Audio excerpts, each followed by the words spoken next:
Blog Talk Radio. Choices, decisions, frustrations, and pain. Knowing I'm going to forget her someday.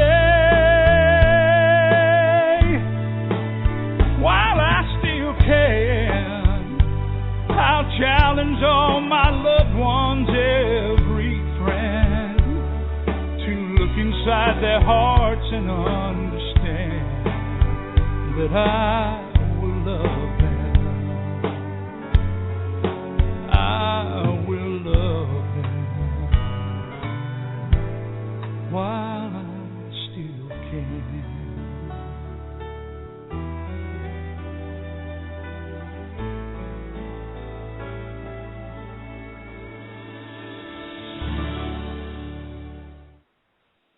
Well, hello, everyone, and welcome to Alzheimer Speaks Radio. I'm Lori LeBay, and I'm the host and founder of Alzheimer Speaks. And I don't know what the weather's like where you're at, but we are getting bombarded with snow and sleet here again in Minnesota. And not a fun time. We were really getting excited about the snow melting, but we're going to get another, it sounds like, 10 to 12 inches here in the next day. So all kinds of fun going on here. For those of you that are new to our show, I just want to take a moment and explain who we are as Alzheimer's Speaks. Basically, we're an advocacy-based group based in Minnesota, and our goal is to shift caregiving from crisis to comfort around the world when it comes to dementia care. And we really believe that by joining forces and sharing knowledge and just having these everyday conversations about life with dementia, we can remove the stigmas attached to memory loss and help those that are in the trenches take back their lives and live with purpose. Together, by having this conversation, we can help everyone at all levels and stages understand the true needs of the disease, not just the myths and the stigmas that isolate people, because we really have to conquer those and push those down. So I absolutely love my job. My history is my mom has had memory loss and dementia for 30 years. She's been in a care center for 12 and in her end stages for 4. Yet I'm still able to connect with her. I still see this beautiful person inside that body that can't quite do what it used to do. So I thank all of you for your support. And I know that you're giving it to us out there because Dr. Oz and Share Care recognized us as the #1 influencer online for Alzheimer's, and that would not be possible without all of you supporting us. And by support, in terms of advocacy, it's really simple. All you have to do is push that like button, or if you have a Twitter account, tweet it, or email an episode or two on. And that really makes a big, big difference. So even though you might feel like you're a quiet, silent advocate, there's huge power behind a click of a mouse. So again, thank you very, very much. I also want to give a shout-out to care2.com, and that's C-A-R-E and the number 2.com. They just did a beautiful article that I was not expecting that I was included in called 3 Women Who Are Redefining the Future of Caregiving. And if you're interested in reading that article, just go to www.care, and the number 2.com, and then in the search bar just put 3 Women, and that article will come up. But it's very interesting who the other 2 women are as well and what they are doing in the world to change caregiving. So again, thank you, care2.com.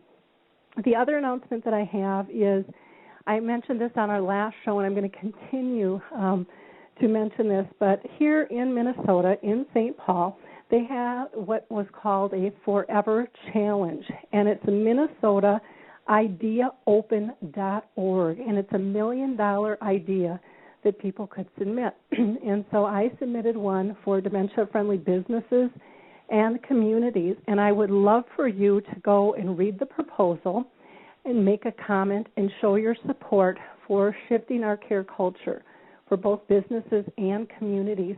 And to do that, I did put the link in the box in the chat box, but it's just MN and then ideaopen.org/NODE/20737. And you can read the proposal and make a comment. And again, it makes no difference if you're in St. Paul or not.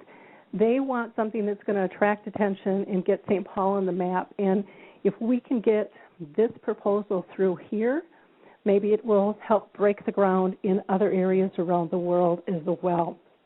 So again, working collaboratively, I really think we can make a difference.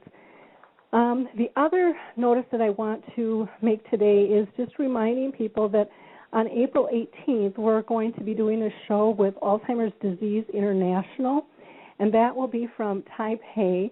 They are having their 28th International Conference. So we're going to have Mark Wortman, the Executive Director, back with us. He's been on the show several times, along with Dr. Jacob Roy from India, who is the current chair of the ADI Council, and then Daisy Acosta, who is the previous chair for the ADI Council, and she is from the Dominican Republic. So that'll be really interesting to see what's going to be happening at that conference to get a little better global vision. And then our channel expert, Rick Phelps, who has early onset. I don't know if he'll be able to make the show or not. Rick is the founder of Memory People, which is a closed group on Facebook for people with dementia, family caregivers, and professionals. If you haven't checked that out, please go ahead and do so. And if Rick is able to join us, I will definitely pull him into the conversation. Last, before we get going, I want to just make sure that you all know we want you to join the conversation. And you can do that very easily by utilizing your chat box and just typing in a comment or a question. I'll be moderating those throughout the show. Or you can call in live at 714-364-4757.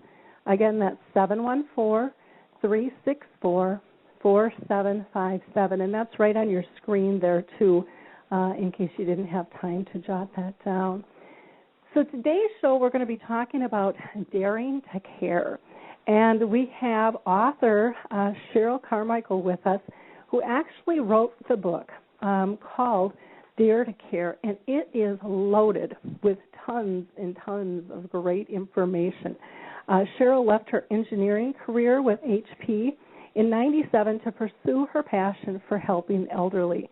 She began her career in aging with the Area Agency on Aging in Phoenix, Arizona, and she earned an AAS, which is awarded the highest designation in gerontology in 2002.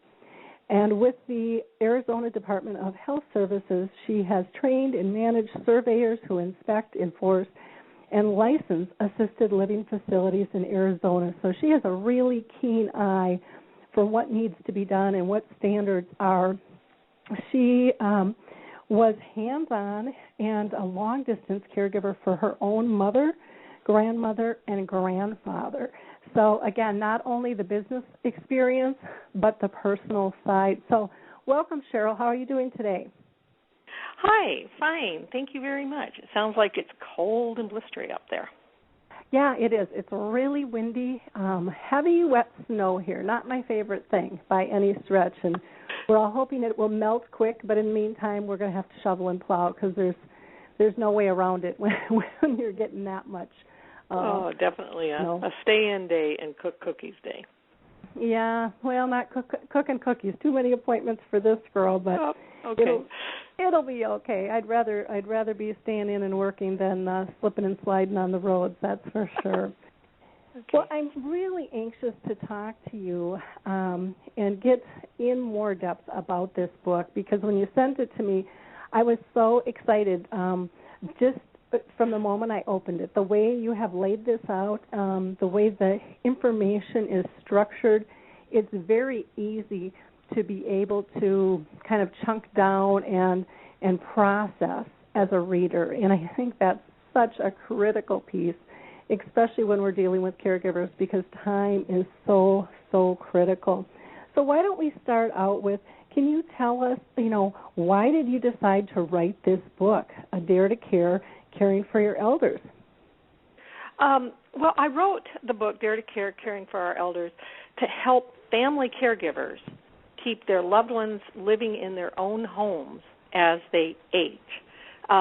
My journey as a family caregiver began when my youngest son was still in high school, and my mother was diagnosed with emphysema. And I was working as an engineer, and I lived in Colorado, and she lived in Arizona. And I asked her to come live in Colorado, knowing that she would need help as the disease progressed. And I can still hear her voice on the phone saying, Cheryl, I want to live at home. I always have. I want to live independently. I want to be near my friends. So without a choice, I became a long-distance family caregiver. And when my son left home and went to college, I started volunteering in the the realm of aging. And I found that most of the elderly persons I worked with either wanted or needed financially to stay living in their own homes. So I kind of adopted their motto, aging in place. I'm sure you've heard that. Mm-hmm. And then as the years passed, my passion for serving the elderly actually led me to change careers. And then, as you mentioned, I started in 2000 with the Area Agency on Aging here in Phoenix, Arizona. And I attended night courses at the local community college. And within 2 years, I had my associates in gerontology, which is the study of aging. It's not nursing. It's the study of aging, something I was just so interested in. So with my degree in hand, I changed jobs to work for the state of Arizona Health Department. And I want to tell you, lots and lots of seniors retire here in sunny Arizona, or at least come in the winter months. So our office it dealt with protecting the health and welfare of thousands of elderly residents living in assisted living throughout the state. I wanted to share that assisted living is where the senior or their families actually pay to have the senior live in these homes or centers so that caregivers are provided 24/7. And here in Arizona, we have over 2,000 homes that are assisted livings in over 250 centers. So a large percentage of the people in these are like your mother that do have the memory loss, and they do need the caregiving 24/7. So in this office, we kind of monitored the trained and certified caregivers. So as my journey continued, I found out a lot about assisted living, and I'm a writer. So over time, it became just really obvious to me that I had to write this book, that millions of family caregivers would benefit from just an easy-to-read reference. And I covered the same topics. I chose my topics from those that the certified caregivers had in their books. And I am a certified caregiver, so I went back and looked at some of that. So I basically wrote Dare to Care for Family Caregivers. Okay. Well, and that is so important because most of us just get tossed into this circle. And, it's all of a sudden, hey, you've arrived. The welcome mat is there and the path is ahead, but you have no idea what you're in for at all. You just know that you've got a new title. And so it can be kind of a daunting thing. I like your picture of the hot air balloon because it really is an adventure.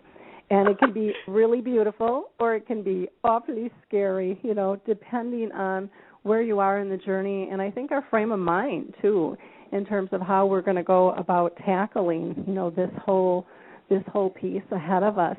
Can you tell us a little bit about your personal experience and how you've been touched with your own family with Alzheimer's disease? I can. I actually have two very directed stories to share. I was introduced to dementia in 1986, so that's 3 decades. It's interesting that that's the length of time that you have also been involved with dementia. And I had children in elementary school, and they were playing baseball. And at the time, we moved to a town that my great-aunt Marie lived. her only daughter, her only grandson lived in Oregon. So I went to visit her, and on my very first visit, I found her very confused and very sad, and I didn't understand this. I understood the sadness because she lived alone for a year. She had lost her husband of 60 years to stomach cancer, and she lived in a 6-bedroom, 3-story home in Manitou Springs. And Lori, I want to tell you, each room and every closet definitely held years of collectibles. But what neither of us knew at that time, because I was an engineer, is that she had dementia. And not knowing more about dementia now, her actions make sense, because after that very first visit, I began getting several phone calls at work, and she kept asking me to come and be with her. And at one point, I actually had her write notes on her calendar telling her what days I worked and what days I would be at home.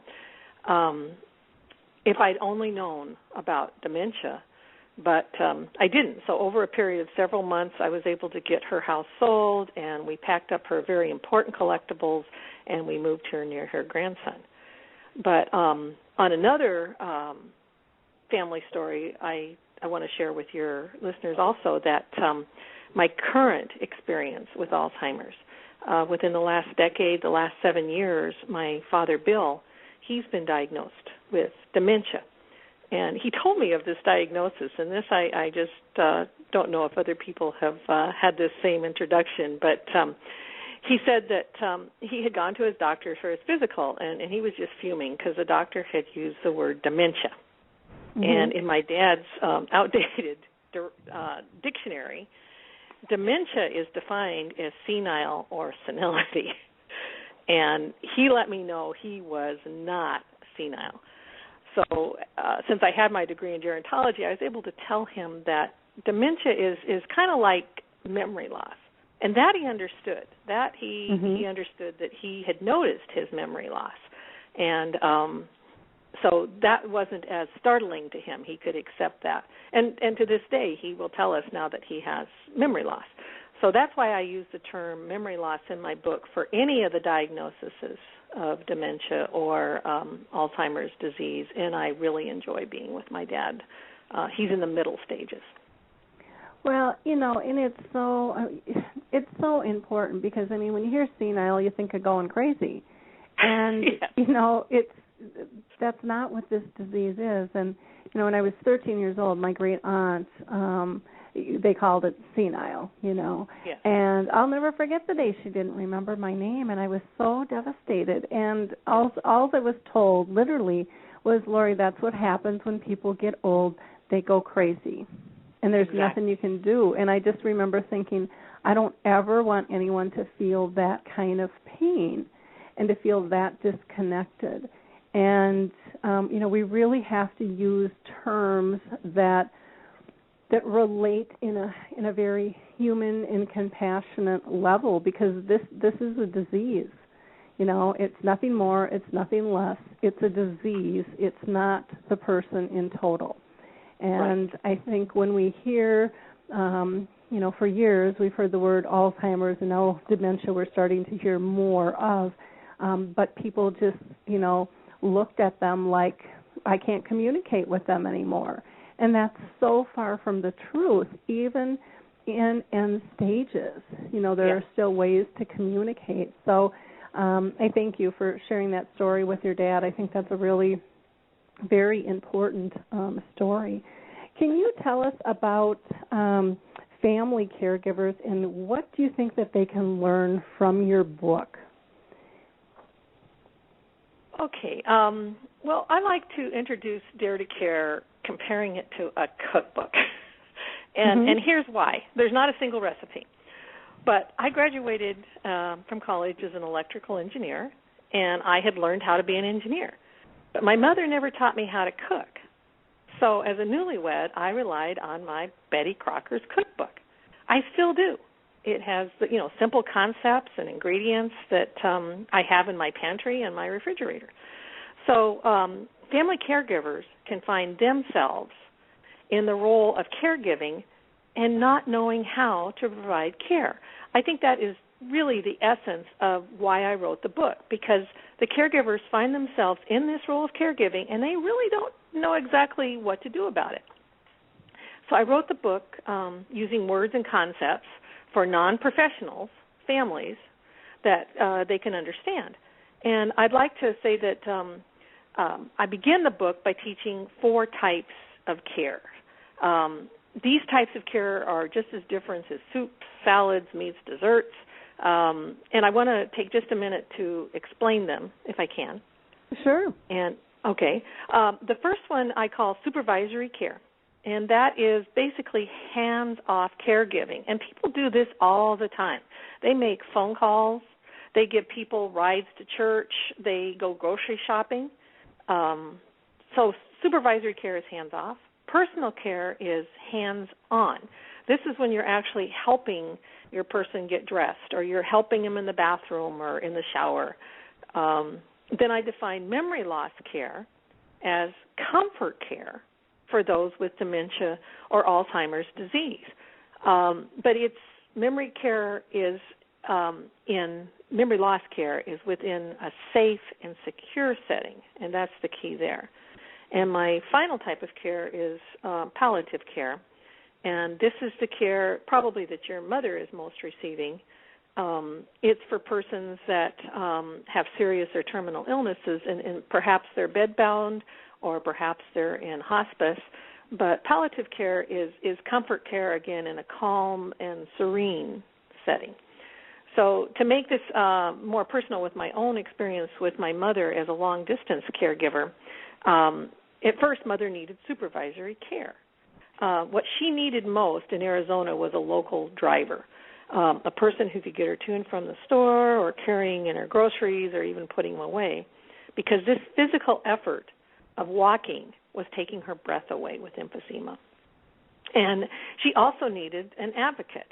She needed someone to go with her to the doctor appointments and to, including the driving, being in the room, taking the notes at the doctor's, and then actually getting her prescriptions on the way home. And I was just ever so lucky on one of my visits to Arizona, and I always visited in March from Colorado.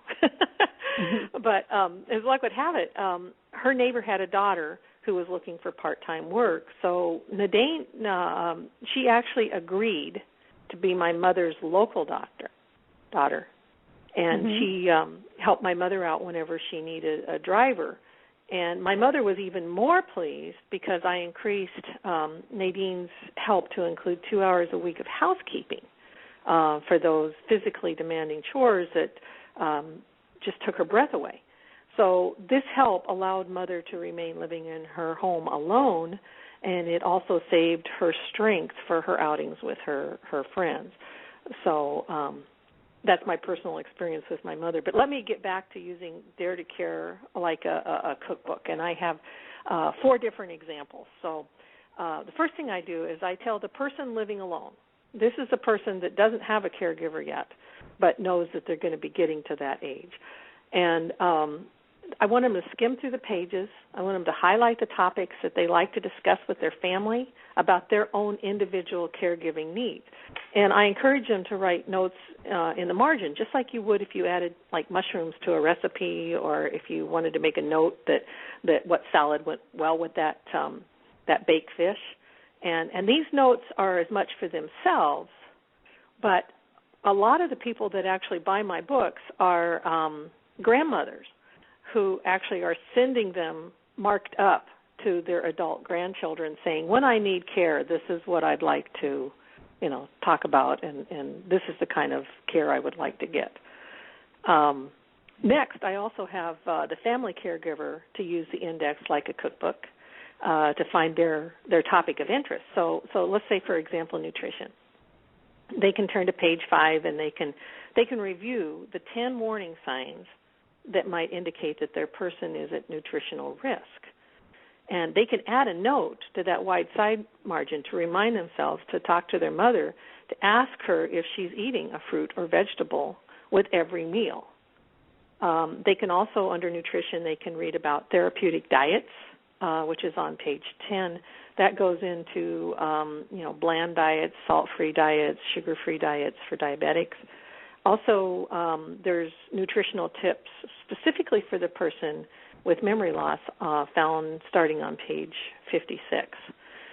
So another idea that I like to share for family members who share the care of their person, and this is how my stepmom and brother and I kind of use the book, is, for example, if my dad goes from staying with a daughter to going to his son for a few months. So you send the book along with Dad in his suitcase. And the daughter caregiver can write several notes in the blank areas found in the care plans chapter. And these notes might be specifically to, let's say, what works best.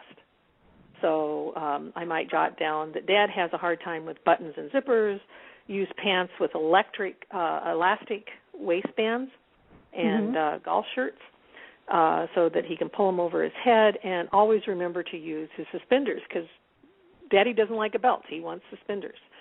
I also put in what does not work. Do not try to have Dad take a shower or dress before he eats his breakfast. He loves his breakfast in the morning when he gets up, and until he gets his breakfast, that's what he's focused on. You can also add notes to family members who are helping out, and you might highlight, don't let him pull on you. This is a problem we had when you want him to stand up. So what I have told the family, and they could write this in the care plan, is that, coach Dad to slide forward in the chair first, and then have him push up on the chair arms and, using his legs to stand.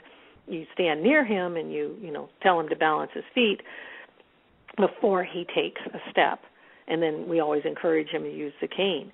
So I've actually written this in his care plan, so if this book goes with him someplace, people understand that he likes to be pulled up rather than doing it himself, and that can hurt your back. Now, finally, one of the last things I use as a cookbook is I ask the family members to read and highlight Dare to Care before they go to see their aging parents or relatives.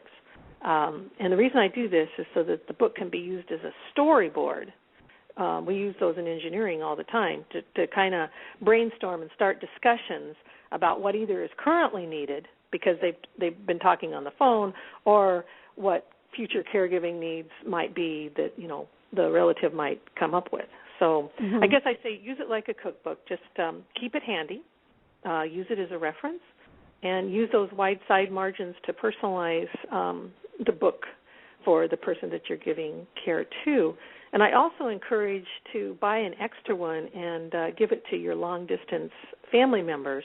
That way they kind of know what you're dealing with as well. Yeah, I love the way you design this because there is room to write. And, so many books are loaded with great information, but you can't really use it as a reference book. Because there's, you're stuffing pages in or you're writing in something else, and you really have given ample space to really use this as a reference book. And like I said, the way you've designed it and laid it out is so cool. Can you talk, I'm going to get us a little bit off topic here, but one of your chapters is on emotional health, and I just think that is so critical and so overlooked sometimes in terms of the care process because we're so busy with those physical tasks that a lot of times people forget about that. What were your thoughts when you decided to write that chapter? About emotional health? Mm-hmm. I'm not really following what we're give me a hint. Give me a... Okay, so, you're talking about looking, you've got talking about looking for stress factors, and I just think it's so important, and I think so many times people are so busy doing a physical task, they forget about the emotional side of care because we're so task-oriented. We're so worried about just checking it off the list, saying that it's and completed. That is so very true that you need to... one of the things I like is to for emotional for me is just to take a break, to go outside. Mm-hmm. Sometimes, Daddy loves to be outside. He's an outdoor man. And so just breaking into going outside and maybe taking a walk around the block, or also maybe just sitting back out on the back patio. And we have a great backyard with bushes and hummingbirds, and able to just sit there. And that way, you're with them, but you're not as stressed as trying to get something done like that. I also believe that caregivers have to,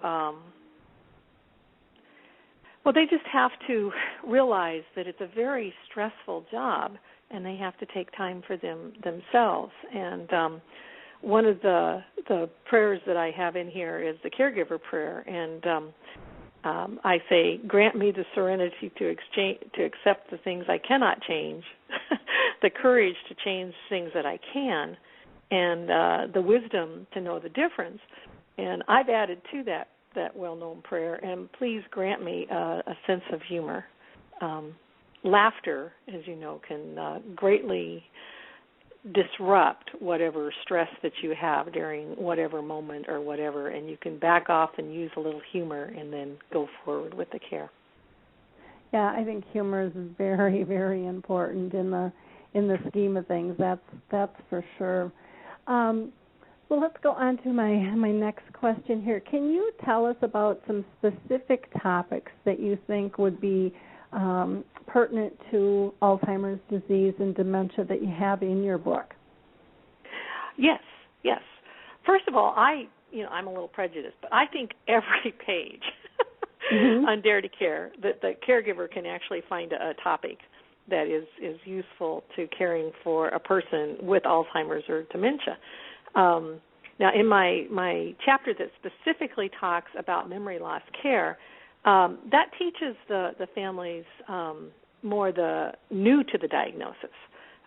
It's not written as an all-inclusive, this is what memory loss care is. But so it talks about the basic terms and definitions that the families will be hearing. The types and causes of dementia are described. The progressive stages of Alzheimer's disease are listed. This is taken directly from the Alzheimer's Association that talks about the beginning stage, mid stage, end stages. And also I stress the importance of general supervision and crisis intervention. It is discussed in this area. That's what typically, when you're new to it, all of a sudden you find out about it. It sneaks up on you, and you find out that, mom's going to need some general supervision now. So I talk about that. Another story I have to tell is that I did some volunteer work at an adult day health care center, and I really recommend caregivers get their people enrolled in adult day health care. What I did is in the afternoon I did puzzle activities with an elderly gentleman. He was an engineer as well, and he had Alzheimer's disease. And we had the greatest time with a puzzle of the United States. And this man could name all the states, and he definitely knew where they all went. And he got such an accomplishment of finishing that puzzle in the afternoons. And but what happened is that his daughter would pick him up at the end of her workday, and I would visit with her when she came in, and I found out that, like me, she was a sandwich caregiver. She had kids in junior high, and when her mother died, her father moved in with her family. And this is just such a typical story. She had really no idea of her father's memory loss because her mother hadn't really gone too much into this. And so this was before I wrote Dare to Care. And so in my memory loss chapter, I wrote several topics that I had discussed with his daughter about caregiving for her dad. What I find is knowing what to look for or expect from a person who's been your parent but is now relying on your supervision and care is something that the caregiver has to learn. And the person with Alzheimer's or memory loss, I really stress that a safe environment and general supervision is just the key. They don't need as much care as they just need to be watched and make sure that they're not in harm's way. And but going back to my cookbook comparison, I do want to tell you there are many blank forms in this book, and these forms are meant to be copied and filled out with current information. There's usually an accompanying sample form that kind of gives the person a starting place as to how they would fill it in. And what I'd like to talk about is the emergency paramedic sheet. And this is found on page 161. And I'm going to go over this sheet. It's basically got the name, address, birth date, and age of your person. It's also got some insurance information. But the most important part of this is you list the diagnosis and the medical conditions of your person. So handing this sheet to a paramedic or emergency room doctor, it gives them a clear picture of your person's medical status before whatever you're in for in the emergency. And on this form, there's also a place for contact these people in case of emergency. So if a person was to fill this out, call 911 and hand it to them, when they get there, then this would also have the emergency contact numbers of family. It would have maybe the primary care's number and maybe any specialist number. And then I've also included little check boxes for that attached are copies of my advanced directives. Do they want CPR? Do they want a feeding tube? So it's very important to give these emergency people your advanced directives, as well as a check mark for a place to attach a copy of my current chart of medication that's being taken. And that brings me to another useful form, is that I call it the current medication chart. And this is discussed in my medication services chapter. And what this form does is it communicates what medication the person is taking. And it is so important if all of a sudden they're in the hospital, that say they're taking Synthroid for their thyroid, that the doctors know that they need to continue taking the Synthroid and at what dosage. So just real simply, the medication chart is the medication's name, the dosage, when and how often it's taken, and what the medication looks like. When you have multiple caregivers, it's always nice to know what the medication looks like. It's a little round yellow pill, and why it's taken. So I supply a lot of helpful forms in the book, and they're both blank and sample, as I mentioned. But one of the other forms that goes along with the medication services is a medication log. And that actually you track your persons when you're living at home. You're tracking what medication. So you actually look, for the month, you write a little check box on Monday that you gave them Synthroid in the morning, and you gave them, whatever other medication, blood pressure, whatever. Because one of the things that's real important with people with memory loss is avoiding the medication errors. And another point I wanted to make about the safe environment in medication is it might be a good thing sometimes to actually lock up the medication so that your person can't forget that they took the medication if they're to that point in the stages of memory loss that they wouldn't remember and they might overdose on that particular medication. So it might be a good idea just to lock up. I think that's a really good idea. At our memory cafe yesterday, that was brought up that all of a sudden one of the people that has dementia took his wife's pills. And she said it looked like mine, and and she's like, he's never done that before. And that's one thing with this disease; things are constantly changing. And so to lock them up, to put them out of the way and out of sight, so that can't happen because, in their situation, it didn't cause a problem. But in how many situations could that have been a major deal? and you just don't want to take that kind of risk. That is Same with so how you give the pills. People said, well, they've gone through different modes from just having them in the container and the person could take them with early stages to having to put them in a pill box. But that can get complicated when you have multiple pills during a day and which day. And I know with my folks, I ended up doing the med chart, and then I ended up going to just small little manila envelopes and just putting out what was needed at the time because it just got too complicated for my dad with brain cancer and my mom with dementia to sort through.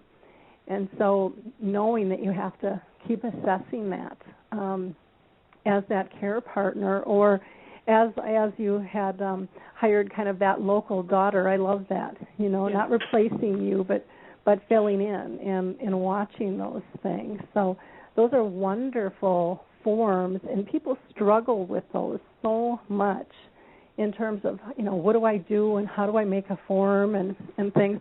One thing I was going to ask you, Cheryl, is do you have or have you given any thought to having the forms on an electronic mode where people could pick them up from you once they've purchased the book at all, or maybe you already have that in play? Well, one of the things I am thinking about doing it two different ways. Now, I'm not quite as technologically advanced as I was 15 years ago. But, I think it would be one of the things I'm thinking about is people use Kindles. And so I'm thinking of perhaps, putting on something that they can actually, download it to their, what do you call that, their tablet. I haven't joined that phase yet, but that they could do that. The other thing is to have somebody actually create an app for me, that they would put onto their tablets and be able to use an app. I'm the kind of person that I still like being able to print it out. So what the hard copy. Hard copy. So what I'm thinking is that most people might not want to buy a hard copy, like you would go to buy the book, but they might buy a Kindle copy that they would be able to look at and do that. So I'm thinking about expanding into that because that's medication is just it's complicated and that's where you can easily that's the hardest part in assisted living were the medication errors. It was just that's what we always wrote up. That's when we would go into the facilities. They give great care, but it's always the medication errors that might hurt. So I have thought about that, Lori. Yeah, because I think even, and I know you don't have an official website, but even on, I don't know if you could do it on Facebook or not, but there are free websites like WordPress and stuff where you could probably have a hidden page or a code where once, if they bought the book, if they got a code, then they could go ahead and download the forms or something as PDFs because they're really just marvelous forms. And, not only the medications and, the paramedic one I thought was great, but you also have one in there for the care plan and the medical records, and that's just such a huge piece of this puzzle. How are they going to react? To various things are just so important. And then I also loved the chapter on, they still live in the house, so having the home be safe in all rooms, and that's something I don't think people really think about. It's like, we've always lived here. Of course it's safe. But you really have to have an eye for safety when you become that care partner, don't you think? I do. And you're exactly right. The care partner living in the house doesn't see the safety hazards. Now, as coming in, if you're the outside caregiver, in other words, you're coming to visit your parents at Christmas, you're going to see that. But, you're going to notice that things are, that they can't walk around their furniture, or that the tables are cluttered, or that maybe that there's a tear in the carpet that you've been stepping over, and home safety is so important, especially in Alzheimer's where they might not just recognize that that's a safety issue. They might not really realize that they're going to be tripping over that piece of carpet if they don't pick their feet up. Well, a lot of homes have throw rugs, and that can be just so dangerous, from a tripping hazard. And people don't have a clue how dangerous that is, or lighting or lack of can be huge. I was, again, at our memory cafe, they were talking about one of our members had bought us all these little lights that came on, when you walked by, and they were like a little night light, except they had a sensor on them. And a couple of them said, we went out and bought more, and instead of paying big bucks for high tech, security lighting, we just have these plugged in. And he says, when my wife gets up, as soon as her feet hit the ground, that light goes on. And he says, I just have them throughout the house so it picks it up that somebody is walking by, and it's enough light so she's not walking around in the dark during the night. Just small little things. Or, other concerns can be the stove. If people are cooking, so taking the knobs off the stove or disconnecting it so it's still there, or disconnecting the garbage disposal. That can be a real safety, issue that people you don't think about because you don't necessarily use it all the time, or you don't always see it. But, with dementia, I can't tell you how many times people with dementia have told me, oh, yeah, I'm not allowed in the kitchen anymore. I've started too many fires. Very common. It's very common. And getting into cleaning chemicals, too. Oh, yeah. One of the things that people leave, how many chemicals have you got under your sink? Too many. It's things like that I suggest that you go ahead and remove them and actually put them up in a place that might not be familiar, or they have these locking cabinets now. One of the things that I found is that they're magnetic. Have you heard about these, Lori, where there is a lock, just like you would put a key into it and turn it. So it's a traditional lock in a cabinet, but they're magnetic, so you don't see it from the outside. You don't see the lock. You just can't get that cabinet open. And then there's a little round, basically a little round magnet that you put someplace that's not noticed, and then when you want to get into that cabinet, you just run that magnet over, and it unlocks the lock. And I thought that was the neatest new technology. Talk about simple, and I will do that, the lighting, because, we leave the lights. We've got a bathroom that we can leave our porch light on, and it lights up the bathroom. So, that Daddy can come across from the bedroom to the bathroom and not turn the light on, but know where it is and get to it. So that's very interesting. A couple other things I wanted to point out in your book, too, that I really loved was the life story. And, again, that comes with an example in a blank form.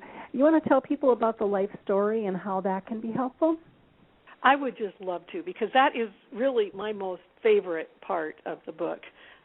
Because in memory loss and in dementia, communication is just so important. So creating a life story is a very helpful tool, because it introduces your person to others who don't necessarily know them, who are going to be helping you with caregiving. So a life story, despite what it says, is a single page. And again, it's for people who don't know the person, but it gives them talking points. So the reader can find an example of it, and I'm just going to review some of the headlines of the life story looking at that. And it says, my name is, but I like to be called. And it says my wife's name is, and maybe my children's. And there's also a section for grandchildren, because grandchildren are now adults, and they're coming and being with the grandparents. So skipping that generation, I think it's important to talk about the grandchildren being in there. It also has a place for their birthplace, or perhaps their parents' names or their siblings' names. And then there's also a place on the life story for my interests. And there's also a section for my special care needs, and I'm going to go into that for a minute. And then the favorite foods and snacks or beverages that they would like to do. So my sample life story, it indicates that Jerry, he enjoys model trains, that he has one set up in his garage, and that he also likes watching baseball games on the TV. So just by reading these three things, you have a lot to talk about to begin a conversation. But the occasional caregiver, in other words, an actual caregiver, not just a visitor, also finds that Jerry uses hearing aids. So if he's not hearing you, go look for his hearing aid. And that he needs you to look right at him when you're speaking. And it also mentions that he needs a reminder to go to the bathroom every 2 hours, but he can go on his own. And it tells the caregiver that during the day he likes iced water. You don't think about this, but if you want to get somebody to drink something, what do they like? And some people like room temperature. Some people like lemon in their water. Some people like iced water. So putting things like that down on the life story is just really helpful to people who don't know the person. And another thing that they've used a life story for more recently is to place it by the bed of a person who's either been hospitalized or has been put into a rehab situation or a hospice setting. And that's away from their home, so it's away from their caregiver isn't there, their care partner isn't there all the time. So the life story, it basically, to me, it speaks for the person who's unable to begin the conversation. And you had mentioned you can always, you can communicate with a person with Alzheimer's. And it's just easier sometimes if you're given those words of cues to get them started to communicate with you, that they can feel comfortable with you. If you use the word baseball or something like that, then it's a setting that I just believe that if you give this life story there, that it helps other people talk to your person, and I think that's so key in memory. And many times they can't use words to communicate back with us, and we have to learn to look at the smile and the dimples and the eyes, the glint in the eyes and things, but using their key words that they're familiar with triggers a response. Typically from them. We just have to learn to look for different things. The other thing in the book that I wanted to mention is you talk on, page 14, about functional skill limitations. And I think that's a really interesting point that most people don't think much about. Can you explain what you mean by that in a nutshell? Yes, I can. Functional skill is your person's ability to perform the tasks that are required. So like slower reflexes or decreasing vision, decreasing hearing, whether they're in pain. Those are all, it's something that you have to go in and look at the person, and that's again on the care plan. So one of the things I mentioned, which is obvious, is driving. I start with driving. Do they have the ability, the reflexes to drive? My mother didn't have the strength to drive, but it's very important to know where their functional limitations are and what they might be, whether it's, they can't see as well or whether they can't hear as well. Okay. And I think, again, very, very important thing for people to understand. I highly recommend this book. I think it's one that people will use and want to share, and it will be a resource book. It's not and it's one of those books too where you can, the way you've laid it out is you don't have to read it all in one sitting.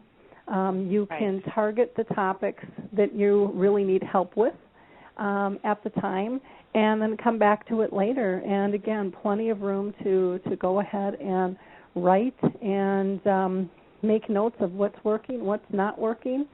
And I did put in the chat box your Facebook page and then also the Amazon link for people if they want to go ahead and purchase the book. I'd like to open the lines in the chat box. Again, if anybody out there has any questions or comments, we would love to hear from you. You can, again, just type in the chat box if you'd like, or You can call in live at 714-364-4757, and again, that would be 714-364-4757. Any final comments that you would like to make about how you think people could utilize this book in their lives, Cheryl? I would, and I would. Thank you. I've got one last story, which it looks like I don't quite have time to tell, but it will be fine. We'll be fine. Go ahead. Okay. Well, it has to do with my husband's mother, and we talked on the phone a lot. And in one particular conversation, I noticed that she wasn't answering my questions except with a yes or a no. And so I got right on the phone with her doctor, and long story short, she had a stage 4 brain tumor. Mm-hmm. And when they went in and did the MRI, they immediately declared her incapacitated. And she was never able to communicate her needs or wishes, her thoughts again. And it was just a sudden thing. And I've got a final chapter in my book called The Paper Chase. And the paper chase addresses locating and creating or completing all your financial, legal, and your advance directives. And the point of my story with her is that she had failed to complete her advance directives. Her husband had died. She'd been living alone for 9 years. She was a pharmacist. She was very articulate. And the heartbreaker was that in a time of crisis, we actually had to go to court to get her appointed as her power of attorney so that we could make decisions. And in her case, when she needed us most to be her advocate, to speak and act on her behalf, we didn't know her wishes, and the family was in disagreement about her care, and we were fighting over decisions about yes or no to surgery for this brain tumor or chemotherapy, radiation, and I really believe, and I've been told by a lot of people, that the book alone, if you just get to this, it explains some of these important papers. It's not meant to be legal advice, but it is certainly a good storyboard, again, to formulate a plan and to look and see what you might want to get in order years before they're needed.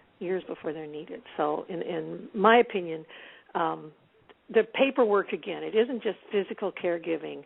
It is also the paper trail, the trying to get all these medications and contacts and again, the important advance directives.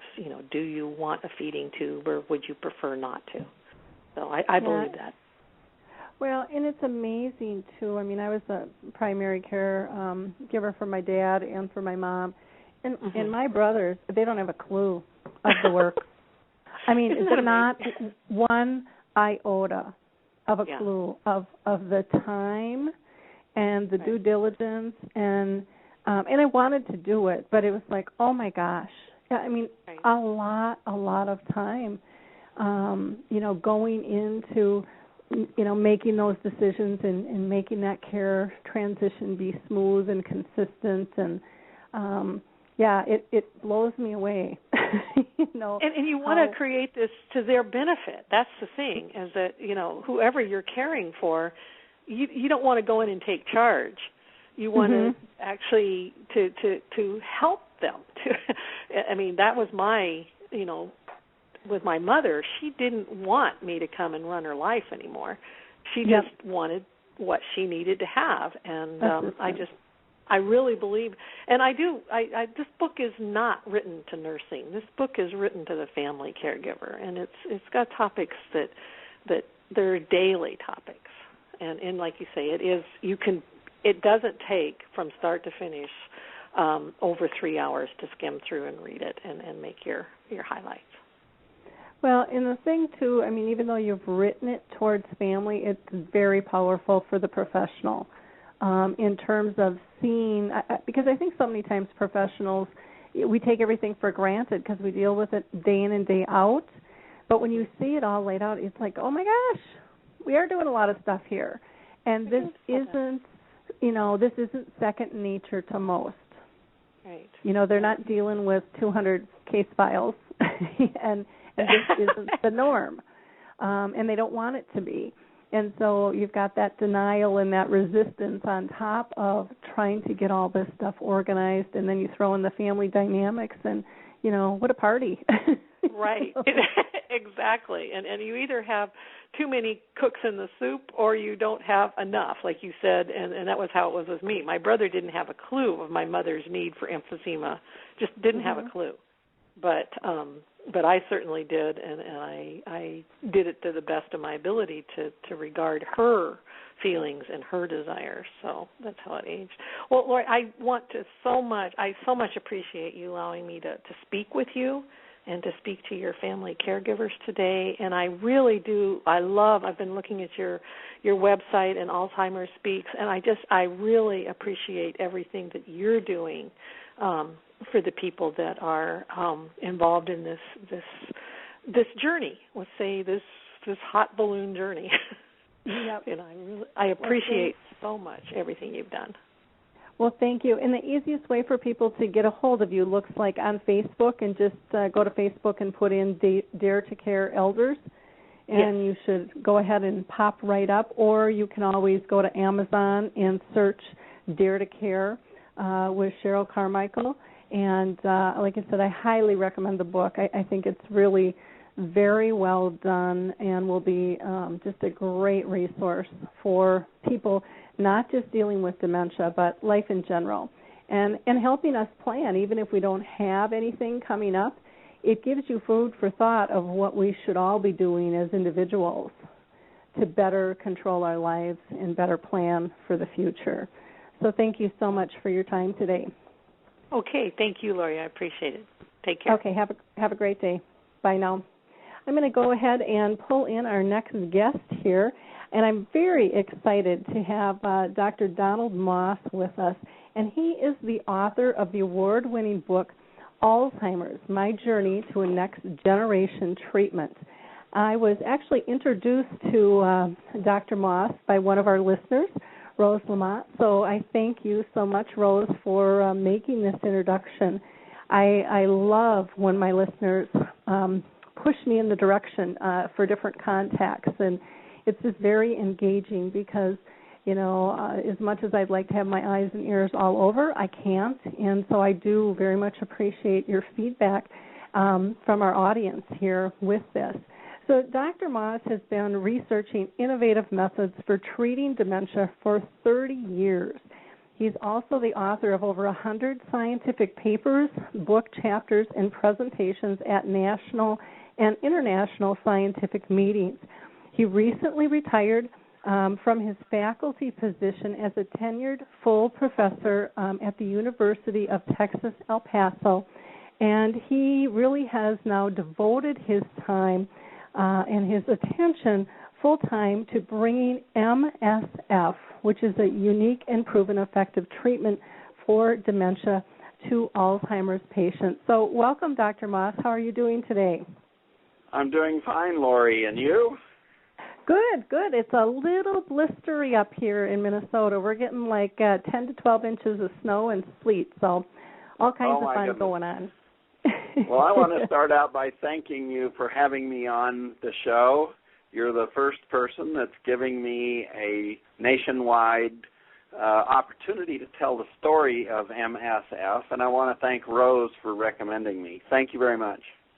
Yeah, well, I'm really excited to have you on because, there's so many, Alzheimer's Speaks is really about giving voice to all, and there are so many hidden voices that need to be heard, and yours is definitely one of them. You've got a very interesting story, and I thank you for sending me the book. And it's an interesting journey, that you have been on. So I'm going to have you, if you wouldn't mind, just telling people what brought you to write the book. Well, I wrote the book out of frustration. As you mentioned, the drug that I've been working on for the last 30 years is MSF, and its development was actually abandoned in 2011 because the patent is expiring pretty soon. And I just couldn't stand by and let that happen. As a college professor, the precursor to the drug MSF came to my attention 30 years ago, and to have it just die now is unacceptable to me. So I wrote the book.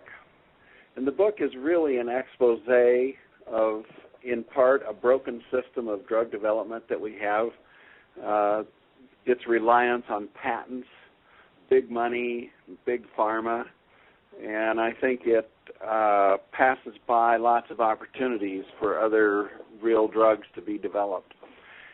Everybody on your show, everybody that's listening today, probably knows that there are 5 to 6 million of us that have Alzheimer's dementia today in the United States.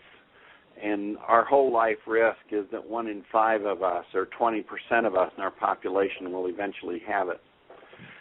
It's just frustrating. In this age of skyrocketing healthcare costs, budget crises, and burgeoning aging population, wouldn't it be nice to have the power to introduce a drug that promises to be at least 3 times more effective at restoring memory than anything else in the market? A drug that has already been tested? Yeah. A drug that's already been tested in human trials in Mexico and Germany. And I think we could actually offer it for $1 to $2 per day, about the cost of a cup of coffee. Wow. I would like to cheaper than a cup of coffee. Yeah. Well, and not only could we offer it for a low price, and I'll explain why as we go into the program, why we can do it for so little, but it could save billions in direct costs to people and insurance companies that have to buy it if we can offer it like that. And it can allow the patients more years of quality of life. But anyway, I wrote the book because such a drug really exists. It's MSF. And it's been proven in the clinical trials that were run 15 years ago. It's been proven to be effective. And so it was that frustration that did that to me. I also need to say that MSF is not a complementary medicine or a holistic medicine or a dietary supplement or something that's anecdotal or based on unfounded hope.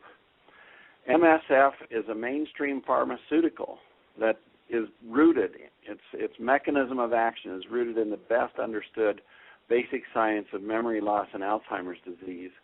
And it addresses the same problem as Aricept and Exelon, except it does it much, much more effectively. When you say more effectively, can you expand on that? Yes. In a phase 2 clinical trial in actual patients, where we treated the patients with MSF, and it was our first view at efficacy, whether it really worked or not. The study showed that MSF produced 3 to 5 times more improvement on memory as measured by the Alzheimer's Disease Assessment Scale than is reported for Exelon or Aricept. And if I could, I'd like to tell the story of Bill, one of our first patients. Actually, in the book, I'm sorry, I call him Fred. I'd like to tell the story of Fred, one of the first patients that took the drug. He scored only 6 on the mini-mental, and the mini-mental is a 30-question exam to measure dementia, and a normal person would get 30 questions correct on it, 29 or 30, and Fred was scoring 6. He was almost too demented for us to try the drug on him. We didn't know whether he would show improvement or not. With a few weeks of MSF treatment, he began to remember what was going on the day before, the week before. He correctly remembered going to a symphony one night several days before. He began to read the newspaper with comprehension, and that was both a good thing and a bad thing. because he was annoyed at what the government was doing, and he began to grump and be his old self again. But he showed real improvement on the drug. And that, as our first patient that really took the drug, it was really exciting to see that happen. Well, that's huge. That's absolutely huge. Yeah, it is. Yes? Oh, go ahead. Go ahead, I'm sorry. And he wasn't the only one. It was a small trial. We had 15 people in the trial, which is an extremely small trial. By the way, I ran the whole clinical trial for $50,000, by the way, not $50 million, but $50,000. And we had other patients that responded in the same way. And if I could, I would like to, I get excited about this, Lori. Is it okay if I tell another story? Please, please. This is all about getting it out there. So, yeah, go ahead. Well, we had a 75-year-old woman in the study who, at the beginning of MSF treatment, she was pretty much limited to her bed unless her daughter came in the morning and got her up and toileted her and showered her and dressed her and led her around by the hand. And after she was on MSF, it takes 3 or 4 weeks for MSF to take effect. After she was on MSF for 3 or 4 weeks, she began to get up on her own, dress herself, shower, talk to her family, enjoy social interactions. She went to a wedding, talked to people that were family members at the wedding, and had a great time. Her daughter saw so much improvement in her that her daughter came to see me, and this was a double-blind, placebo-controlled study where we did not tell either the patient or their caregivers or the testers who was on the drug and who was on placebo, but they knew that they were going to be on placebo for 8 weeks or MSF for 8 weeks in the first part of it, and then after the first 8 weeks they would switch, and they would be on the opposite condition. If they started on MSF, they'd go to placebo, and if they started on placebo, they'd go back over to MSF. And this woman's daughter knew by the clear improvement in her mother that she was on MSF, and she knew at the end of 8 weeks that she was going to go over to placebo because I had to explain the design of the experiment to people. Mm-hmm. Well, she came to see me one day, and she walked into the laboratory, and she came over to me, and she grabbed the front of my white coat in both fists, and she pulled me down to her face, and she said, "I don't want you to take my mother off of MSF. I want you to leave her on there." Of course, I couldn't do that. But it's an example of the kind of improvement that we saw with MSF. And these stories are recounted in my book. Well, in the passion that I think comes through when people are seeing that progress and that change, and it doesn't make sense why you can't continue, even though, I mean, rationally you can understand it's a study, but you want that, you see the change, you believe in that, and so why can't you? But like you said, the requirements here are so strict in terms of the guidelines and so forth. It's difficult to do. Can you tell us about, you had mentioned, it cost you $50,000 versus, $50 million or $5 million, whatever. Can you tell us how did you work around that? How are you? Well, that's a very good question. As a professor working alone in a university, I didn't have access to big money at all, and I had made many, many attempts to get money to develop a drug, and grants and that kind of thing are not available. So I decided that I had to go to a foreign country to see if I could get approval in another country where the costs are so much lower. And the first thing I did was go to Argentina. And I was down in Argentina in 1992 for several months trying to get a study approved down there, and it was eventually not approved, and it was really disappointing. But then I had an opportunity to run a trial in Mexico, And because I live in El Paso, Mexico is not far away, and this opportunity was in Chihuahua.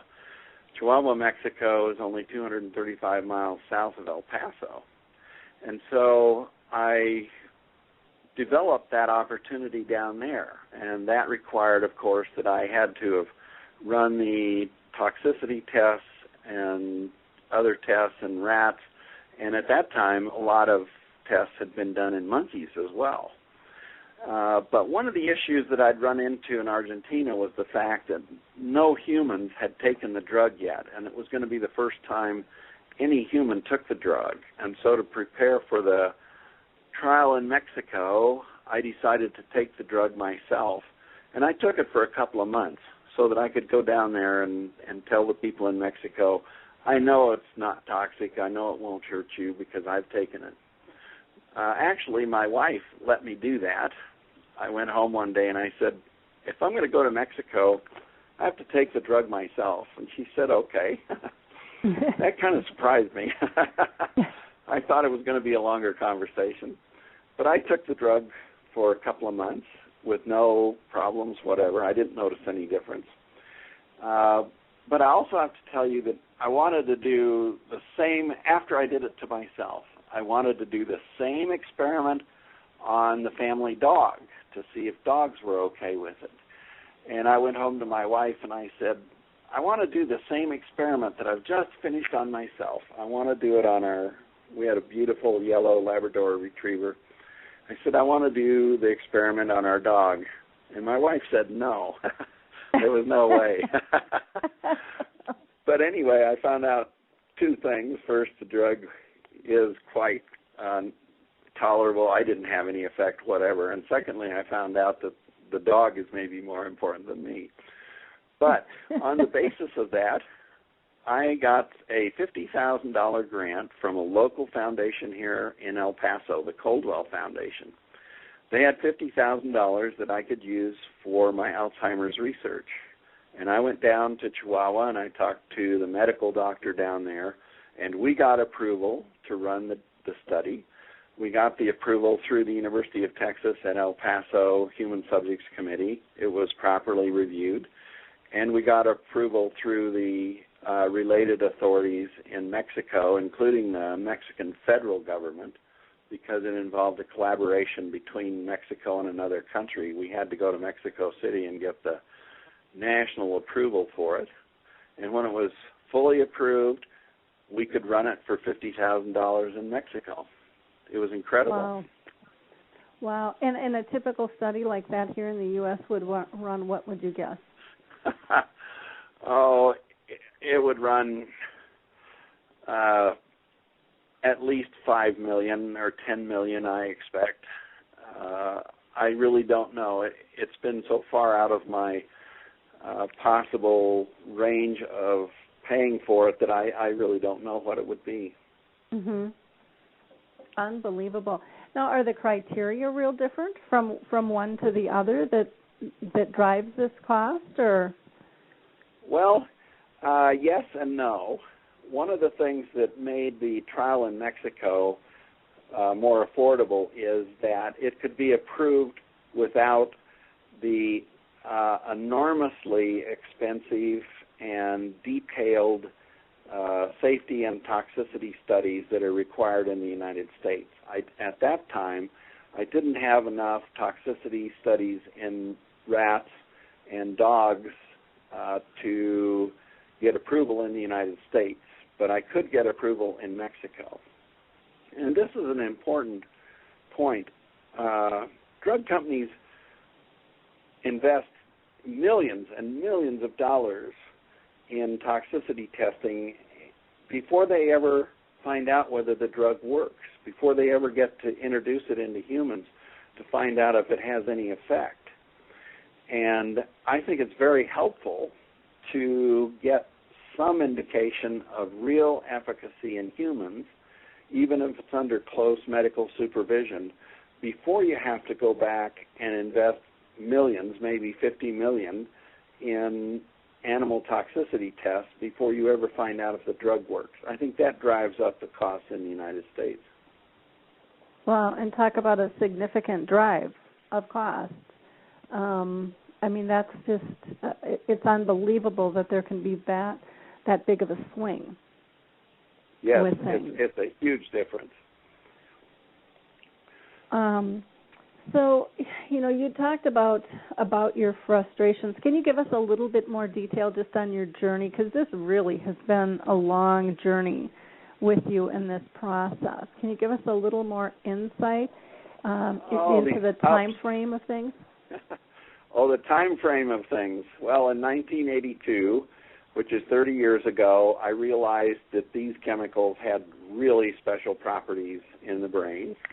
At that time, I didn't know anything about Alzheimer's disease, and in fact, nobody did, really. What was known in 1980 was pretty much wrong, actually, and incomplete. But I realized that these drugs could have an effect in Alzheimer's, and they might be really powerful. And I tried to get a patent for these drugs, this class of compounds, in the early 1980s. And, I work at a university, and so the university owns the rights to the patent, and they take it over and they file the patent. They do all the patent work. But between the university and me, I had a hand in it, we bumbled the opportunity to patent it. And at that time, it looked like it would never be available for use in patients. If a company doesn't have a patent so that they can recover the $100 million or $200 million that drug development generally takes, they can't afford to develop it. And so if you don't have a patent, it's like the drug never existed. But I couldn't give it up in 1982. I worked on it until 1995 when I had the opportunity to go to Mexico. I continued to work in rats and monkeys during that period of time, and it continued to look wonderful. It was a great drug. And in 1995 and 96 is when I moved to Mexico and actually ran that trial. On the basis of that trial, the university actually got a patent in 1998. So here it is 18 years after I started working on it. We finally had the opportunity to get the patent. It was just wonderful. It was one of the best days in my life when we got the patent. Well, I shouldn't say that, except for getting married, having children. But in my professional life, getting the patent in 1998 was just a high point. And I went to an international meeting in Helsinki, and I gave a talk on the drug, and it got quite a little bit of interest. But one large European drug company got interested in it, and I went to Europe. I went and talked to them, and we went over everything, and they were excited about it, and it looked like to me that a big drug company was going to pick it up, and they would spend the money and bring it to the market. The problem is, Lori, that when they examined the patent, the university attorneys had screwed up the patent. That's the kindest thing I can say about it. The patent was useless. It had been filed incorrectly, it was bumbled, and it was totally useless. And so we lost that opportunity. It took us a year and a half to get the patent re-examined. When you started asking me about the history of this, you didn't know it was going to be this long, did you? But anyway, it took us a year and a half to get it re-examined and get the patent validated again so that it would be useful. And then the patent was licensed to a small biotech company that was going to develop it, and they went bankrupt, and a few years were lost. The patent was then licensed to another small biotech company that had it for a few years, and they went bankrupt, and that opportunity was lost. And then in 2008, now 10 years after the patent, so 10 years of patent life have been lost, a Swiss company got involved, and they were the first opportunity to really work on it. They spent millions of dollars, and they spent 3 years of work on it, and they ran another clinical trial in Germany. So with their clinical trial in Germany and my 2 clinical trials in Mexico, we now have 3 successful human clinical trials under our belt, and everything replicated in Germany with what I'd found in Mexico, and the one in Germany was a phase 1 trial on safety again, and they replicated what I'd found in Mexico, and everything looked good. But in 2008, there was a big downturn in the economy in 2008, 9, 10. So when they ran the clinical trial in 2010, there was not a lot of money available to be invested in drugs. And in 2011, with only 4 years left on the patent, they abandoned their money. They abandoned the money they've spent and the time they spent on it because the patent is running out and they're going to be unable to recover the additional costs that would be required to bring it to the market. So that's when I decided to write the book and see if I could use it to ignite interest in MSF. Mhm. Wow, that's just so sad that that's occurred and that you're risking. Now, how long is the patent in effect again? You've got a couple of years left on it? Well, we have 2 years and 4 months left. It expires in August of 2015. But let me explain that at this point, it's as though we don't have a patent at all. If someone gave me $100 million today and said, I want you to develop the drug, it would take 3 years to get through the FDA and get approval. And so when it came out, it would be without any protection. It would be a generic when it came out. So the patent, for all purposes, is already dead. Okay. So if the patent is dead and it's a generic, what does that mean? Anybody can go and work on this drug then? And I'm not sophisticated enough to know the details of how that works, or do they all just scatter and it dies and nobody wants to deal with it? That's if nobody takes it through FDA approval. If it were abandoned today and nobody did any more work on it, the drug would be dead and it would never go anywhere. And the reason for that is at some point somebody has to get it through the FDA approval and spend the millions of dollars. And then once it's on the market, the FDA approves it for marketing.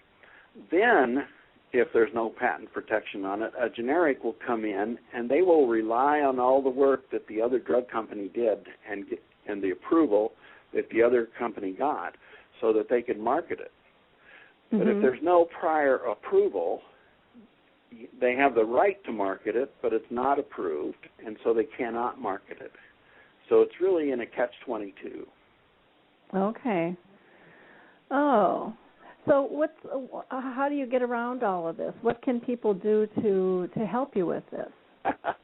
Well, thank you very much for asking. I have been really fortunate. Actually, on the basis of the book, I was circulating a draft of the book before it was published, and I circulated it to a colleague of mine that I've known for over 50 years, and he has a drug company and a chemical company up in Oregon. And he read the book, and he said, let's make this happen. Let's see if we can do this. And he's very knowledgeable about how to get approval and all that kind of thing, way more than I am. And he decided to invest $1 million of his own money. And we organized a company called Brain Tools. That's BRAIN-TOOLS, Brain Tools. And the sole purpose of Brain Tools is to bring MSF to the market. We're going to try to do it under the Orphan Product Program of the FDA. There's what's called orphan drugs, and they're drugs that are not covered by patents, and you can get them approved through the FDA, and you do get limited market protection when they come out the other side, and we're going to try to do it as an orphan drug. If we don't get it as an orphan drug, we will try to get it through the FDA anyway, and bring it out on the market as a generic. Okay. But let me say that we have certain advantages with where we are right now. One of them is that I think we're over the hard part of drug approval. The risky part is early in drug approval. That's when drugs fail. That's when they don't show any effect. That's when they are discovered to be toxic. We're over that. Okay. We don't owe $100 million to anybody. We don't have any debt. Well, I shouldn't say we don't have any debt. My partner, who put $1 million in, would probably like to be paid back at some point. But we're starting out with a drug that's pretty much through the approval process, and we don't owe $100 million or anything. So for a small additional investment, we can come out on the other side with it approved, and we should be able to sell it for $1 a day or $2 a day, like I mentioned before, the cost of a cup of coffee. So that's what Brain Tools is going to do. And the way that we're going to raise the money, because we cannot rely on the big money from pharma that comes from stockholders or venture capitalists or any of those. Nobody's going to invest in this drug. We're going to do it with crowdfunding. And crowdfunding is a relatively new method on the Internet where a large number of people give a small amount of money. And what we need to do is we need to find 1 million people who are more interested in improving the treatment of Alzheimer's disease than they are in making money. There are 5 or 6 million people who are suffering from Alzheimer's disease right now. If we could get 1 million people to each give us $30, that would be $30 million. And that would be enough to push the drug through, we think. Of course, that's uncertain because the FDA may require more or less testing and, one thing and another. But we think with $30 million that we would be over the hump and we would be able to bring it out and make it available to patients. Wow. So have you set up this crowdfunding yet, or? Yes, we are in the process of setting it up. I should mention that this company was organized January 1st of this year, so we're just 3.5 months into it. If people want to participate in the crowdfunding, or if they want to know more about MSF, we have I think a good website that is www.brain-tools.com, and that's BRAIN-TOOLS.com. It has to have the hyphen between brain and tools. And they can go there and find out how to participate, how to contribute to that effort. And we're also having a charitable foundation, a 501c3 foundation, being organized. It's not quite ready yet. And that is www.hopeforalzheimers, all one word, .org. Again, that's www.hopeforalzheimers.org. And nobody can go to that website today. It's not quite finished. But in a week, and perhaps in 2 weeks, they will be set up to accept donations to help develop MSF as well. Okay.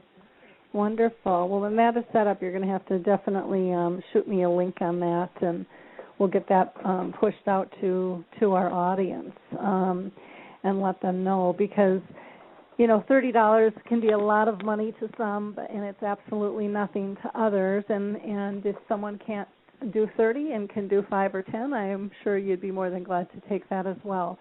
And we would. Any number. I just picked 30 because we need $30 million, and if we could get 1 million people to give us $30. But, if somebody wanted to write a check for $100 or $200 or $5, it would all help.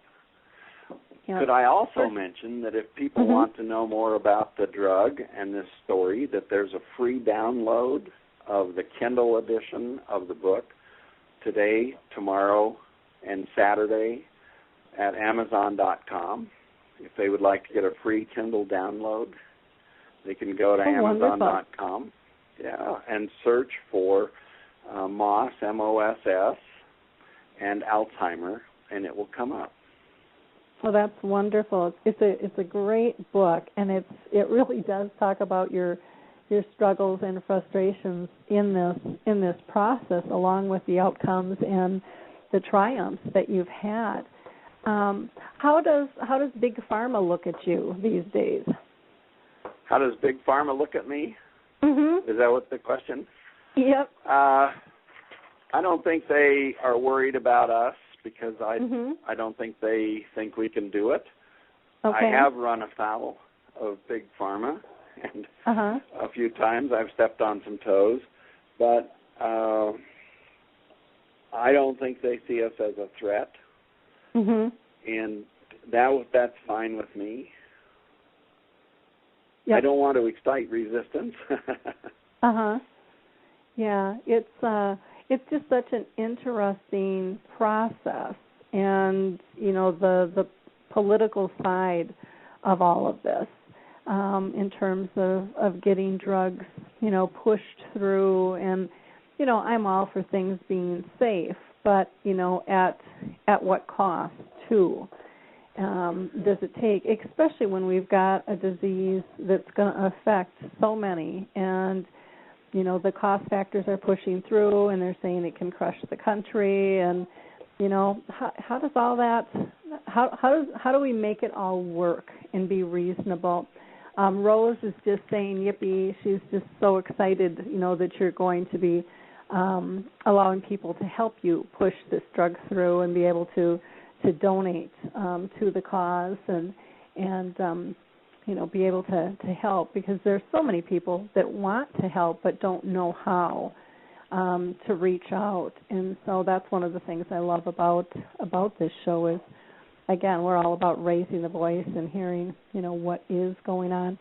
Can you tell us a little bit, without getting too technical, can you explain how memory works and why MSF is so different from the other drugs?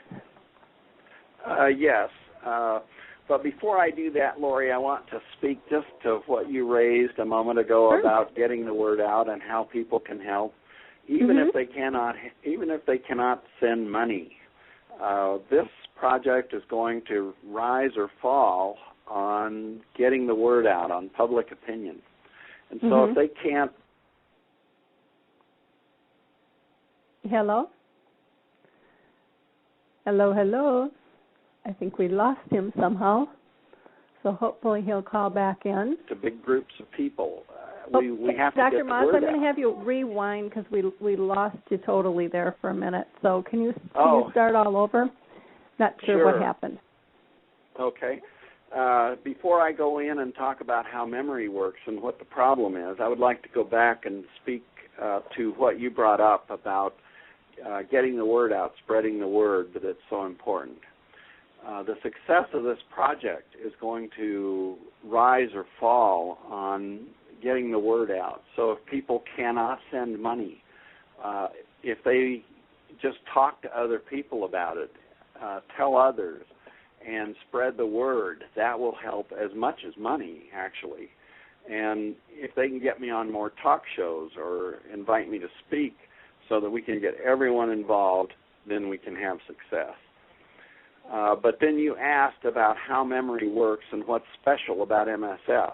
It's actually MSF is in the same category of drug as Aricept and Exelon, but MSF works so much better. And the question is, why is it so superior? And the answer is that by a fluke of nature, what we need in the brain for memory is a compound called acetylcholine. What we need in the brain for memory, acetylcholine, is the same chemical that is used to control the movement of the intestines. And actually it also is involved in pacing the heart and other muscles outside of the brain, but it's the intestines that are the problem. Aricept and Exelon increase acetylcholine in the brain, which helps repair memory, but they also increase acetylcholine in the intestines. And so that's why they're plagued with the side effects of nausea, vomiting, and diarrhea. The result is that patients cannot be given a dose that will adequately improve memory. So they're stuck. They're limited by side effects that prevent patients from being able to tolerate effective doses. MSF is different. MSF produces 4 or 5 times as much effect in the brain as it does in the intestines. And because of that, MSF is relatively free of those side effects of nausea, vomiting, and diarrhea. And it gives us the first opportunity to test the real clinical power of getting an effect in the brain. It can produce an effect in the brain that Aricept and Exelon cannot do. Interesting. I'm surprised we just haven't heard more about this. I'm not very good at self-promotion. Mm-hmm. That's the short answer.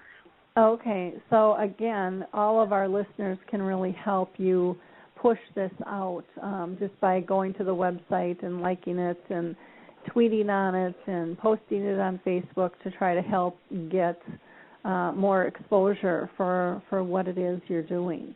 And, it's amazing what can be done. I mean, with my audience here, we got to be recognized as the #1 influencer for Alzheimer's. That's not just my doing. That's our audience. That's all of us working together for a greater cause. And I think sometimes we forget the power that each of us has when we become, part of a group on a mission, and that grassroots effort can be absolutely so powerful in making significant changes.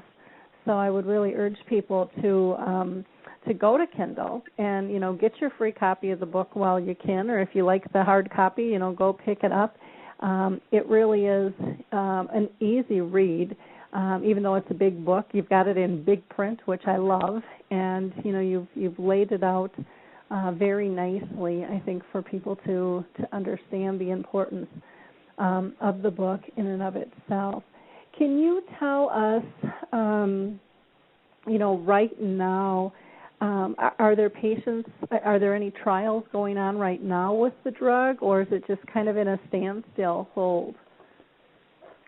No, there are no trials going on right now. The last clinical trial was run in 2010 in Germany, and there are no trials ongoing right now. In the short run, we need to run a longer clinical trial to build on what the Swiss company has already done. And I should mention that we have the option to step in right where the Swiss company left off and use their data and move forward. What we need in the short run is we need $3 million this year to run a chronic toxicity study in rats and dogs. We don't have enough information about long-term use of the drug yet. That's one step that we have to take. And then we will start the next human clinical study as soon as that is over. And we think that we can get that done for the total of $30 million from where we are right now, and maybe have it on the market in 3 years. But no, there's no one that's on MSF right now. There are no clinical trials going on, and it is at a standstill until we can get the word out and get the funding in place. Okay. Are you scheduled to be going to, any conferences? I know like Alzheimer's Disease International has one coming up to try to help promote that, or is that just not a platform for you? No, we're going to have a booth, an exhibit at the Alzheimer's Association International Conference in July in Boston, And I would invite everyone who's listening, if you're at that conference, to come by and talk to me or talk to us. It's going to be a Brain Tools exhibit, and we're going to have information about MSF to hand out there, and we'd love to talk to anyone that is going to be there. Okay, wonderful. I didn't know if you were, when you said you were going, I didn't know if you were going to the one in Taipei here coming up next week or not. So there's one in Boston that you're going to be at. No, it's going to be Boston is our next meeting. Okay. Well, that is wonderful. Is there any more information that you want to share with our audience in terms of the drug itself or the process in which they might be able to help you? Well, we've covered the main points, and that is to get the word out, talk to other people, talk to congressmen, talk to neighbors, talk to everyone, and go and find out more about MSF at our website for braintools.com, and get the word out. That's what we need right now. Okay. And again, the website that they should go to would be www.brain, BRAIN, and then dash tools, TOOLS.com, and that'll give you all the information. Or you can go to Amazon and get a free Kindle of the book. And then the hopeforalzheimers.org will be the 501c3 that is coming out in the next week or two, where people can also donate. Is that correct? That's correct. Okay. Well, I so appreciate your time with us today. It's just, again, I encourage people to go get your free book on Kindle, or go run and pick this up or have it delivered to your house if you like that hard copy. It's really a very interesting read. I think it will be an eye-opener in terms of the real world of the makings of drugs and the process and the costs associated with it. I know that it definitely was for me with that. So, again, I thank you so much for taking the time to be with us today. And I wish you the best of luck, and I want you to definitely keep me posted as things progress. Well, thank you, Lori. And as I said at the beginning of the show, you're the first person that has provided a national and actually international platform to start spreading the word out there. And I know that you have a well-educated, well-informed listener base. They know about Alzheimer's disease. They know about the tragedy and the suffering that goes along with the dementia, and they know about the high costs of this. So this is an excellent place for us to start our campaign. And I would really encourage people to go to the Brain Tools website and click on the website has a animation, a really nice animation of how MSF works and why it's superior to Exelon and Aricept. It also has links to all of the scientific papers that have been published. As I said in the beginning, that this is a really mainstream pharmaceutical. It's not an alternative medicine or anything. It's a powerful drug that will enhance brain function. And all of this research has been published in scientific and medical journals that are peer-reviewed. And you can go to that website and click on the links to those peer-reviewed journals. And I would like for everyone to educate themselves or learn as much as they can about MSF and help me bring the word to everyone that might be interested. Thank you very much, Lori. I really appreciate it. Oh, thank you for spending the time with us today. I do also want to mention to our audience, if you haven't checked out our latest edition of Dementia Chats, I'm going to go ahead and put a link for you in there. This last session we had, these are free webinars that Alzheimer's Speaks provides twice a month, and this last session was really, really powerful. and talked about recognition for people and what really throws people with dementia for a loop. There was also some great information for clinics and doctors and hospitals as well as families. It was quite a fascinating chat. So I'm going to go ahead and put that link in the chat box here that you can go ahead and check out, or you can go to alzheimerspeaks.com and then just go to our About tab, and then from there go to the section on being dementia friendly. Our next Dementia Chats will be on April 23rd, and those are always at the same time. That's 3 p.m. Eastern Time, 2 p.m. Central, noon Pacific, and 4 o'clock if you're over in London. And we would love to have you join us. Otherwise, again, you can watch those after the fact as well. Our next show coming up will be on the 18th. And, again, we're going to have Alzheimer's Disease International with us. They'll be joining us from Taipei. And we will have Executive Director Mark Wortman with us.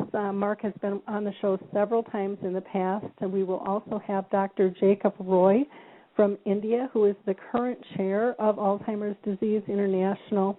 We'll also have Daisy Acosta from the Dominican Republic, and she was the prior chair. So we'll be hearing all about what's going to be happening at their conference in Taipei on April 18th through the 20th.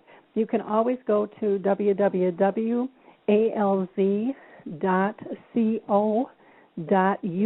for more information on their 28th International Conference. They also have tons of information regarding statistics, a fabulous video about removing stigmas. So it's just a great resource site. And then if you're looking for any Alzheimer's association throughout the world, you will be able to find that there as well.